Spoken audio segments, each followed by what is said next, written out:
Hello, my name's Kirioth, and today we are going to talk about the possibility of there being a digital version of Warhammer 40,000, and indeed Age of Sigmar, Shadespire, any of the Games Workshop products that are currently out, that are currently released. And this is of course based on the tabletop simulator stuff that we talked about yesterday. There has been a couple of things actually to add to that, some interesting stuff. So I've had a couple of messages from people involved actually in that community, in the 40k side of it, and someone who is a mod for the Discord. And the story that it tells is actually kind of interesting. So firstly, there is the fact that, as someone pointed out, quite a lot of the stuff that's been hit with the copyright notice for the moment has been items that have basically been taken from other games. So stuff from Dawn of War or Dawn of War 2 or Space Marine or whatever. Models that have basically been taken out of those games and have been placed into Tabletop Simulator. Those are the things that have been gone after first. It is seemingly anything with Warhammer in the title, but there are some exceptions to this where there are kind of actual fan-made things that have not yet been hit with a copyright notice, which is interesting. It seems to be a kind of a strange coincidence that it's not just things that are related to Warhammer, but also things that seem to be already part of something that Games Workshop has already licensed out, that seem to be the main focus of this. There is also, I mentioned in the last video, the idea of cross-pollination, where, you know, someone who plays something on Tabletop Simulator might then go out and buy the actual game. Quite a few people from that community have since commented on the video or messaged me via Twitter or appeared on Discord and said that's pretty much dead on, in that in their experience, most of the people that they play on Tabletop Simulator have armies. They actually have physical Games Workshop products. They're not using Tabletop Simulator as a replacement, they're using it as a supplement.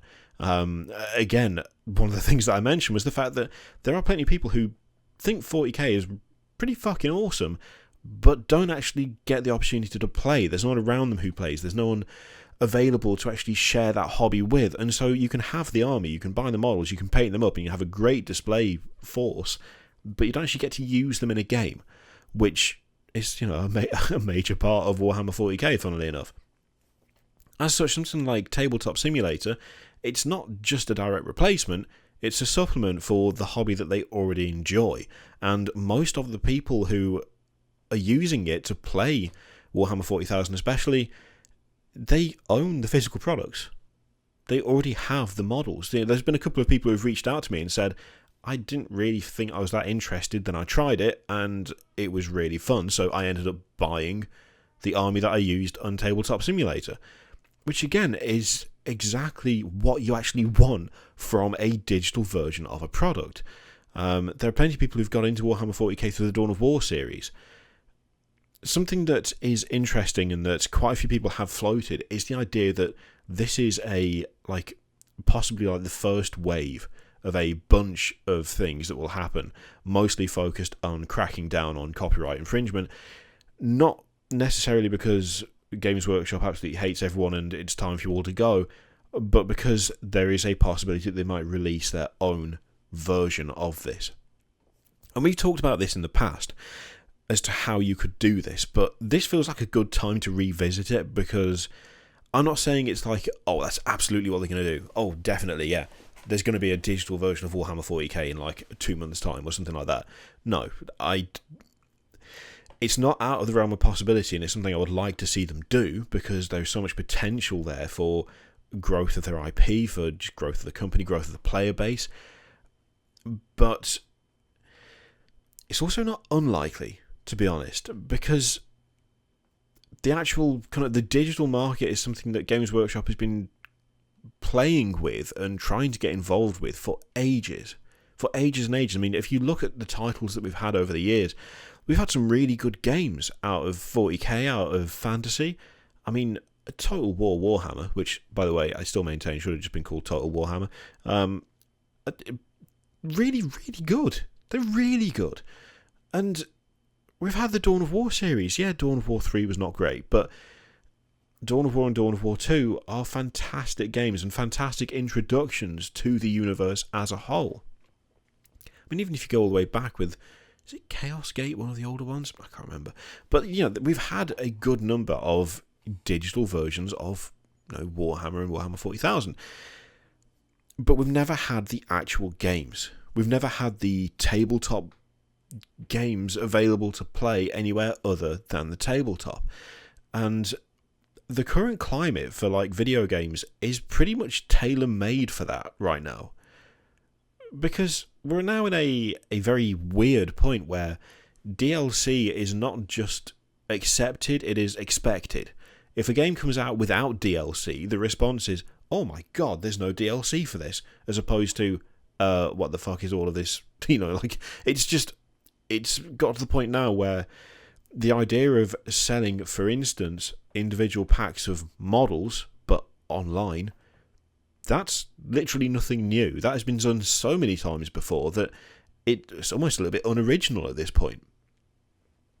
There is a massive amount of potential for Games Workshop should they actually produce a digital version of Warhammer 40k and Age of Sigmar to essentially just grow the hobby in a massive way.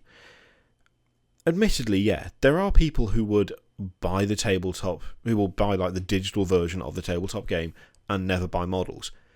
But in a way that wouldn't matter because they've already bought the digital version. If you produced an actual, just a game, a computer game version of it, which has all the same rules, which is not Dawn of War or Total War, because, those are good interpretations, those are good video games, but they're not in any way representative of how the game actually plays. Games Workshop could make proper inroads into building a much bigger community and getting more people interested. And one of the key things is that thing of cross-pollination. There are people who, play the tabletop and then see things like Dawn of War and are like, oh my god, I need to try that. Is that the digital version of this game? That's really cool. It's not, but it's still really good. And then you get the people who've never touched 40k who get to play these video games and go, oh, this is actually really awesome. What is the rest of this like? I know multiple people who have come from both sides of that. Now, Games Workshop producing a fully digital version of 40k would be so much easier now than it ever has been before, precisely because of the point that we are at when it comes to things like DLC. I mean, one of the things that could be done to give you units in the game would be you buy a box of whatever, Space Marines, Primaris, Intercessors, Interceptors, you buy some Eldar Guardians, you could buy a Lehman Russ Demolisher, and you get a little code. You put the code into Steam, congratulations, you've unlocked that bit of DLC. You bought the models, you now own the digital version of those models as well. Would it actually replace the tabletop game completely? I don't think so, no, because Tabletop Simulator has not replaced the digital game completely. The Tabletop Simulator is a supplement to the game. An unlicensed supplement, but a supplement nonetheless that a lot of people used. Nothing is going to replace the fun of creating your own army. Nothing is going to replace building your force and making it your own. Nothing is going to replace converting and painting and actually having that physical side of the hobby. If that's something that Games Workshop is worried about, then I would hope that they would stop being worried about it, because nothing is ever going to properly duplicate actually playing the physical game. You can't duplicate that. To do it, you have to play the physical game. There is a unique quality to it. There is a unique feel to it that basically means that you can't copy the experience. You can copy the rules, you can copy the units, you can't copy the experience, and the experience is what a lot of people are in it for.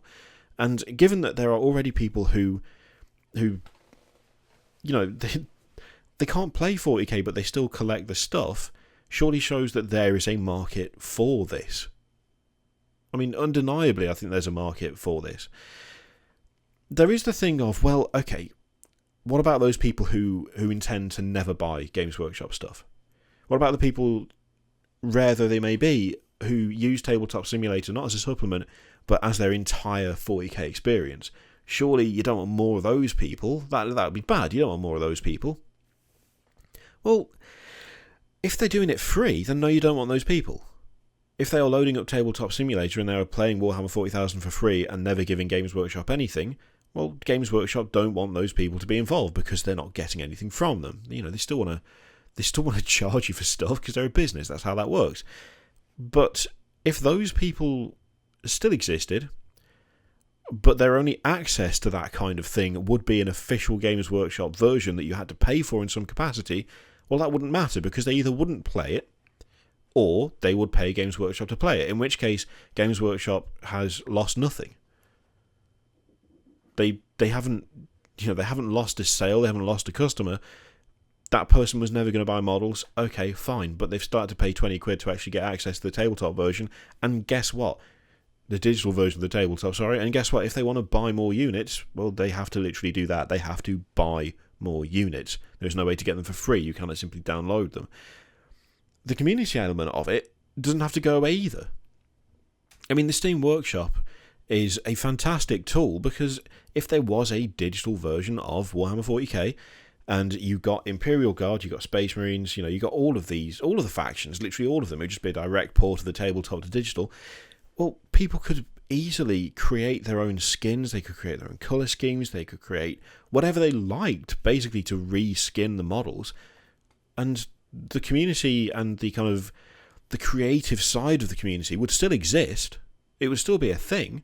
There would still be that community element of people working together to create something cool so other people could use it. It's just they wouldn't be creating the models themselves, they would just be reskinning them to look like a different chapter. I mean, hell, when you look at the amount of DLC available for the Dawn of War series, when you look at the DLC available for Space Marine, people will pay to look like an Iron Hand. If Games Workshop wanted to control that, then they could. I would recommend that they wouldn't, because fostering a strong community is, I think, very important for the longevity of a game, especially something like Warhammer 40,000, which is so community-based. But they could if they really wanted to, or they could leave it open and let people do what they like.